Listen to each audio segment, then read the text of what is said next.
बिहार विधानसभा चुनाव के पहले चरण देखिए जीतन राम मांझी भी लगातार कह रहे हैं सम्मानजनक सीटें चाहिए, उन्हें अपनी पार्टी की मान्यता के लिए कम से कम 15 सीटें बिहार में चाहिए। हालांकि बीजेपी मांझी की पार्टी को 15 सीटें देने को तैयार नहीं है। जो हमें जानकारी मिल रही है कि अधिकतम 7 से 8 सीटें जो है मांझी की पार्टी को दी जा सकती हैं।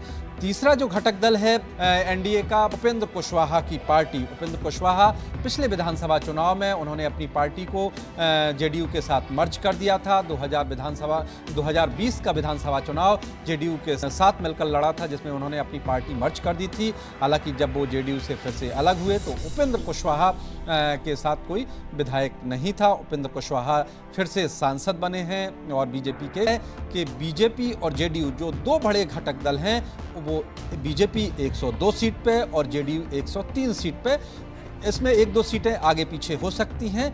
दोनों ही पार्टियों के बीच लगभग इन्हीं आंकड़ों के आसपास जो है सीटों का बंटवारा होगा, यानी 243 में से 205 के लगभग जो है सीटें वो बीजेपी और जेडीयू के बीच चली जाएंगी। अब बची जो है 38 सीटें, 38 सीटों में तीनों घटक दलों को समायोजित करना है।